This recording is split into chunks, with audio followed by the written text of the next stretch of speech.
Mga kababayan, ayon po sa pahayag ni retired AFP Chief of Staff Ray Guerrero na iba raw ang kabataan ngayon at hindi kayang lutasin ng mga kabataan ang problema ng bansa. Di ba? Pagmamaliit ito sa galing at kakayahan ng kabataan. Mga kababayan, hindi po ito simpleng obserbasyon.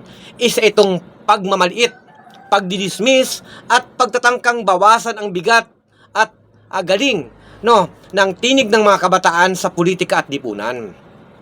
Sa gitna po ng lumalalang korupsyon, political patronage at kawalan ng pananagutan sa ating pamahalaan, ang pinakamadaling sisihin sa ngayon ay ang mga kabataan. Bakit? Dahil sila ang hindi takot magsalita, hindi takot magtanong, at hindi nakatali sa lumang bulok na sistema.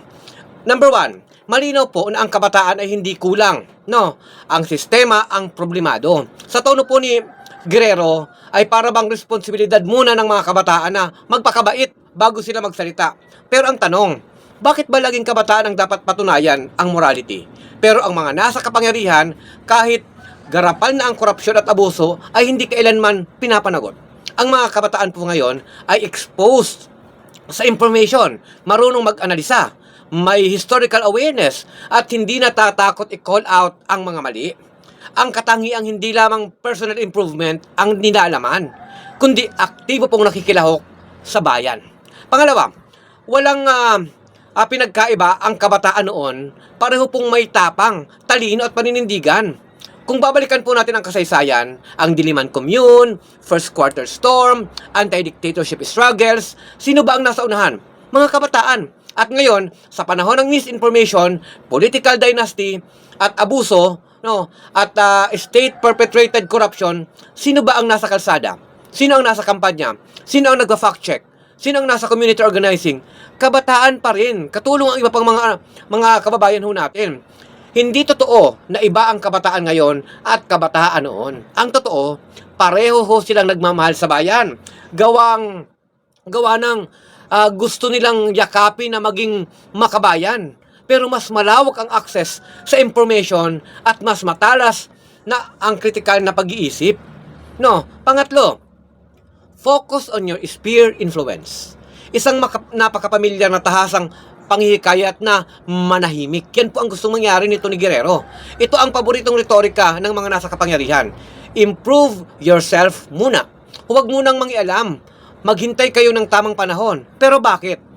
Dahil alam nila na kapag nag-organisa ang kabataan, kumukulo ang lipunan, gumagalaw ang mamamayan, nasisira ang status quo. Natatakot sila sa tinig ng mga henerasyong hindi na nila kayang kontrolin. Ang pang-apat, mga kababayan, ang moral compass ay hindi nasusukat sa edad, nasusukat po yan sa gawa.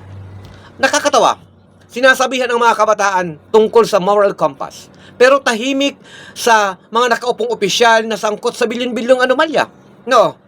Mga leader na gumagamit ng posisyon para sa kapangyarihan. Diba? Kaya, itong mga kabataan po ay naninindigan yan para sa diretsyon at para sa mga susunod na henerasyon. Ang mga institusyong nagtatanggol sa tiwali habang inaakusahan ang kabataan ng immaturity. So, ang kabataan ang tinuturuan ng moralidad, pero ang pamahalaan at mga militar na dapat modelo ang unang lumalabag dito. Ang mga kabataan po ay talagang pag-asa ng bayan. Hindi dahil bata sila, kundi dahil hindi sila bulok at lalong-lalo na hindi takot. Ang lakas, talino at tapang ng kabataan noon at ngayon ay hindi kailanman naglalaho at hindi nagbabago. Kung may pagkakaiba man ito, mas matapang na ngayon ang kabataan dahil nakikita nila ng paulit-ulit na pagkakanulo sa bayan ng mga lider na tulad po ng mga nakaupo. Ang mga kabataan ay hindi lamang hope of future.